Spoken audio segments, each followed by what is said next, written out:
ಯೇಸು ಕ್ರಿಸ್ತನ ಮಹಾಪರಿಶುದ್ಧ ನಾಮದಲ್ಲಿ ನಿಮ್ಮೆಲ್ಲರನ್ನು ವಂದಿಸುವಂತವರಾಗಿದ್ದೇನೆ. Praise the Lord. ಶಾಲೋಮ್.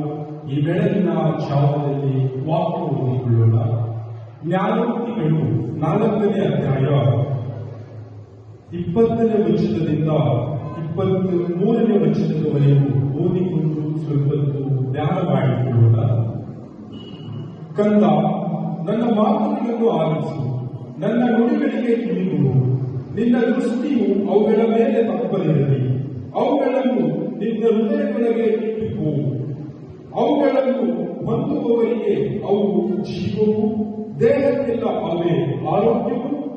ನಿನ್ನ ಹೃದಯವನ್ನು ಬಹು ಜಾಗರೂಕತೆಯಿಂದ ಕಾಪಾಡಿಕೊ, ಅದರೊಳಗಿಂದ ಜೀವಧಾರೆಗಳು ಹೊರಡುವವು. ಸಂದೇಶದ ಶಿವನಾಮೆ. ನಿನ್ನ ಹೃದಯ ಜಾಗರೂಕತೆಯಿಂದ ಕಾಪಾಡಿಕೋ ಎಂಬುದಾಗಿ. ನಮ್ಮ ಹೃದಯವನ್ನು ನಾವು ಯಾವ ರೀತಿಯಾಗಿ ಜಾಗರೂಕತೆಯಿಂದ ಕಾಪಾಡಿಕೊಳ್ಳುವುದನ್ನು ಆಗುತ್ತದೆ ಎಂಬುದಾಗಿ ಈ ವಾಕ್ಯದಲ್ಲಿ ನಾವು ನೋಡುವಾಗ, ಮೊದಲನೇದಾಗಿ ಕಂದ, ನನ್ನ ಮಾತುಗಳಿಗೆ ಕಿವಿಗೊಡು. ನಾವು ಈ ಸತ್ಯವೇದದ ಮಾತುಗಳಿಗೆ ಕಿವಿಗೊಡುವಾಗ, ಅವು ನಮ್ಮ ಹೃದಯದಲ್ಲಿ ಇಟ್ಟುಕೊಳ್ಳುವಾಗ, ಅವು ನಮಗೆ ಆರೋಗ್ಯವಾಗಿದೆ, ಅವು ನಮಗೆ ಜೀವವಾಗಿದೆ ಎಂಬುದಾಗಿ ವಾಕ್ಯ ಹೇಳ್ತಾನೆ.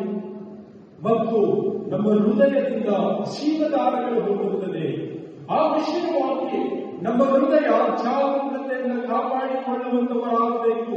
ನಮ್ಮ ಹೃದಯವನ್ನು ನಾವು ಜಾಗರೂಕತೆಯಿಂದ ಕಾಪಾಡಿಕೊಳ್ಳಬೇಕಾದರೆ ನಾವು ಏನನ್ನು ಮಾಡಬೇಕೆಂದಾಗಿ ಈ ವಾಕ್ಯದ ಮೂಲಕ ತಿಳಿದುಕೊಳ್ಳುವಂತವರಾಗೋಣ. ನಾವು ಈ ಸತ್ಯವೇದದ ಮಾತುಗಳನ್ನು ಕೇಳುವಂತವರಾಗಬೇಕು, ಅವುಗಳನ್ನು ಆಲಿಸುವಂತವರಾಗಬೇಕು ಮತ್ತು ನಮ್ಮ ಹೃದಯದಲ್ಲಿ ಇಟ್ಟುಕೊಳ್ಳುವಂತವರಾಗಬೇಕು. ಆವಾಗ ಅವು ನಮಗೆ ಆರೋಗ್ಯವಾಗಿದೆ, ನಮಗೆ ಜೀವವಾಗಿದೆ, ನಮಗೆ ಅದು ನಮ್ಮ ಹೃದಯದಿಂದ ಜೀವಧಾರೆಗಳು ಹೊರಡಿಸುತ್ತದೆ ಎಂಬುದಾಗಿ ವಾಕ್ಯದ ಮೂಲಕ ನೋಡ್ತಾ ಇದ್ದೇವೆ. ಪ್ರೀತಿಯುಳ್ಳ ಅನೇಕ ಜನರೇ, ಸಹೋದರ ಸಹೋದರಿಯರೇ, ತಂದೆ ತಾಯಿಗಳೇ, ನಮ್ಮ ಹೃದಯದಿಂದ ಏನನ್ನು ಹೊರಡುತ್ತಾ ಇದೆ? ಈ ಒಂದು ದಿನದಲ್ಲಿ ನಮ್ಮ ಹೃದಯವನ್ನು ನಾವು ಪರೀಕ್ಷೆ ಮಾಡಿಕೊಳ್ಳೋಣ. ನಮ್ಮ ಹೃದಯದ ಮೂಲಕ ಏನು ಹೊರಡುತ್ತಾ ಇದೆ? ಯೇಸು ಕ್ರಿಸ್ತನ ಮಾತುಗಳು ಹೊರಡ್ತಾ ಇದೆನಾ?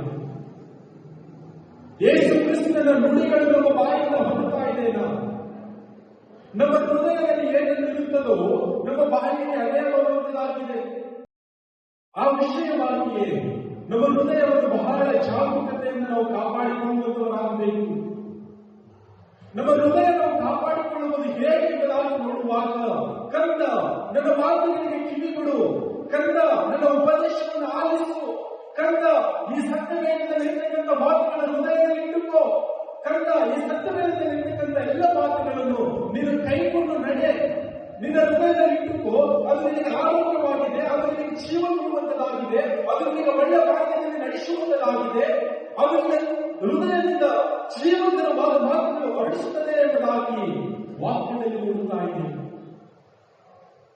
ಪ್ರೀತಿಯ ಸಹೋದರ ಸಹೋದರಿಯರೇ, ತಂದೆ ತಾಯಿಗಳೇ, ನಮ್ಮ ಹೃದಯದಿಂದ ಯಾವ ರೀತಿಯಾದಂತಹ ಮಾತುಗಳು ಹೊರಡುತ್ತಾ ಇದೆ?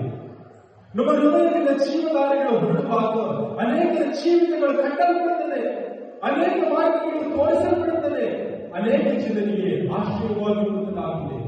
ಆ ವಿಷಯವಾಗಿಯೇ ಈ ಸತ್ಯವೇದಕ್ಕೆ ನಾವು ಕಿವಿಗೊಡುವಂತವರಾಗಬೇಕು. ಈ ಸತ್ಯವೇದವನ್ನು ಅನುಸರಿಸಿ ನಡೆಯುವಂತವರಾಗಬೇಕು. ಇದರಲ್ಲಿರ್ತಕ್ಕಂಥ ಎಲ್ಲ ವಾಕ್ಯಗಳು ನಮ್ಮ ಹೃದಯದಲ್ಲಿ ಇಟ್ಟುಕೊಳ್ಳುವಂತವರಾಗಬೇಕು. ಆವಾಗ ನಮ್ಮ ಜೀವಿತದಲ್ಲಿ ನಮಗೆ ಆರೋಗ್ಯವಾಗಿದೆ, ನಮಗೆ ಜೀವವನ್ನು ಕೊಡುತ್ತದೆ ಮತ್ತು ನಮ್ಮ ಹೃದಯದಿಂದ ಜೀವಧಾರೆಗಳು ಹೊರಡುತ್ತದೆ.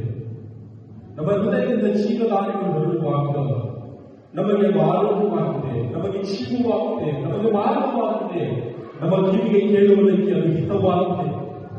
ಆ ವಿಷಯವಾಗಿಯೇ ನಮ್ಮ ಹೃದಯವನ್ನು ಜಾಗರೂಕತೆಯಿಂದ ನಾವು ಕಾಪಾಡಿಕೊಳ್ಳುವಂತವರಾಗಬೇಕು. ಪ್ರೀತಿಯ ಸಹೋದರ ಸಹೋದರಿಯರೇ, ತಂದೆ ತಾಯಿಗಳೇ, ನಾವು ಯಾವ ರೀತಿಯಾದ ಮಾತುಗಳು ಕೇಳುತ್ತಾ ಇದ್ದೇವೆ? ನಮ್ಮ ಹೃದಯದಲ್ಲಿ ಏನಿಟ್ಟುಕೊಳ್ತಾ ಇದ್ದೇವೆ? ನಾವು ಈ ಲೋಕದ ಮಾತುಗಳನ್ನು, ಈ ಲೋಕದ ಆಚಾರ ವಿಚಾರಗಳನ್ನು ನಡೆಸಿಕೊಂಡು ಹೋಗ್ತಾ ಇರುವುದಾದರೆ ಅದು ನಮಗೆ ಜೀವ ಕೊಡುವಂತದಲ್ಲ, ಅದು ನಮಗೆ ಆರೋಗ್ಯ ಕೊಡುವಂತದಲ್ಲ, ಅದು ನಮ್ಮ ಹೃದಯದಿಂದ ಜೀವಕರವಾದ ಮಾತುಗಳು ಬಳಸುವಂತದಲ್ಲ. ಈ ಲೋಕದ ಮಾತುಗಳು, ಈ ಲೋಕದ ಆಚಾರ ವಿಚಾರಗಳು ನಮ್ಮನ್ನು ನಾಶಮಾರ್ಗಕ್ಕೆ ನಡೆಸುತ್ತದೆ, ನಮ್ಮನ್ನು ಪಾಪದ ಜೀವಿತ ಕಡೆಗೆ ನಡೆಸುತ್ತದೆ, ನಮ್ಮ ಜೀವಿತ ಕುಂದಿಸುವಂತದಾಗಿದೆ. ನಾವು ಈ ಸತ್ಯವೇದದ ಮಾತುಗಳು ಕೇಳುವಾಗ, ಇದನ್ನು ಕೈಕೊಂಡು ನಡೆಯುವಾಗ ನಮ್ಮ ದೇಹಕ್ಕೆ ಆರೋಗ್ಯವಾಗಿದೆ, ನಮಗೆ ಜೀವವಾಗಿದೆ, ನಮ್ಮ ಹೃದಯದಿಂದ ಜೀವದಾರಿಗಳು ಹೊರಡುತ್ತದೆ. ಅನೇಕ ಮಕ್ಕಳಿಗೆ ಆಶೀರ್ವಾದವಾಗಿದೆ. ಅನೇಕ ಮಕ್ಕಳಿಗೆ ನಮ್ಮ ಹೃದಯದಿಂದ ಜೀವದಾರಿಗಳು ಹೊರಡುವಾಗ ಕುಟುಂಬ ಕಟ್ಟುವಂತದಾಗಿದೆ, ಜೀವಿತಗಳು ಕಟ್ಟುವಂತದಾಗಿದೆ, ಮಾರ್ಗದರ್ಶನ ತೋರುವಂತದಾಗಿದೆ. ಆ ವಿಷಯವಾಗಿ ನಮ್ಮ ಹೃದಯವನ್ನು ಜಾಗರೂಕತೆಯಿಂದ ವಾಕ್ಯಗಳನ್ನು ಕೇಳುತ್ತಾ, ವಾಕ್ಯಗಳನ್ನು ಹೃದಯದಲ್ಲಿ ಇಟ್ಟುಕೊಳ್ಳುತ್ತಾ ನಾವು ಈ ಲೋಕದಲ್ಲಿ ಜೀವಿಸುವಂತವರಾಗುವುದು. ನಾವು ಅಷ್ಟೇ ನಮ್ಮ ಹೃದಯದಿಂದ ಜೀವದಾರಿಗಳು ಹೊರಡಿಸುತ್ತಾ ಜೀವಿಸಿದ ಹಾಗೆ, ನಾವು ಅಷ್ಟೇ ವಾಕ್ಯಗಳನ್ನು ಕೇಳಿಕೊಳ್ಳುತ್ತಾ, ನಾವು ವಾಕ್ಯಗಳ ಹೃದಯದಲ್ಲಿ ಇಟ್ಟುಕೊಂಡು ಆರೋಗ್ಯ ಹೊಂದಿಕೊಳ್ಳುತ್ತಾ, ಜೀವ ಹೊಂದಿಕೊಳ್ಳುತ್ತಾ ಜೀವಿಸಿದ ಹಾಗೆ ಪ್ರತಿಯೊಬ್ಬರಿಗೂ ಈ ಲೋಕದಲ್ಲಿ ಯಾರೆಲ್ಲ ಯೇಸು ಕ್ರಿಸ್ತನ ಮಾತನ್ನು ಕೇಳಿದವೋ, ಯಾವ ಯೇಸು ಕ್ರಿಸ್ತನ ಈ ಸತ್ಯವೇದದ ಅನುಸಾರವಾಗಿ ನಡೀತಾ ಇಲ್ಲವೋ, ಆರೋಗ್ಯ ಹೊಂದಿಕೊಂಡು ಜೀವಿಸುತ್ತಾ ಇಲ್ಲವೋ ಮತ್ತು ಅವರು ಜೀವವನ್ನು ಕಂಡುಕೊಂಡಿಲ್ಲವೋ, ಈ ಸತ್ಯವೇದದ ವಾಕ್ಯವನ್ನು ತಿಳಿಸಿ ಹೇಳುವಾಗ ಅವರು ಹೃದಯಗಳಲ್ಲಿ ಈ ವಾಕ್ಯವನ್ನು ಇಟ್ಟುಕೊಳ್ಳುತ್ತಾರೆ. ಅವರ ಜೀವಿತ ಆರೋಗ್ಯದ ಕಡೆಗೆ ನಡೆಯುತ್ತದೆ, ಅವರು ಜೀವಂತವಾಗಿ ಜೀವಿಸುತ್ತಾರೆ ಮತ್ತು ಅವರ ಹೃದಯದಿಂದ ಜೀವದಾರಿಗಳು ಹೊರಡುತ್ತಾರೆ. ಈ ರೀತಿಯಾಗಿ ಸತ್ಯವೇದದ ವಾಕ್ಯವನ್ನು ತಿಳಿಸಿ ಹೇಳುತ್ತಾ ಈ ಲೋಕದಲ್ಲಿ ಜೀವಿಸುವಂತವರಾಗುವ ಕರ್ತನು ಈ ವಾಕ್ಯಗಳೆಲ್ಲರ ಆತ್ಮದಲ್ಲಿ ಆಶೀರ್ವದಿಸಲಿ. ಆಮೆನ್.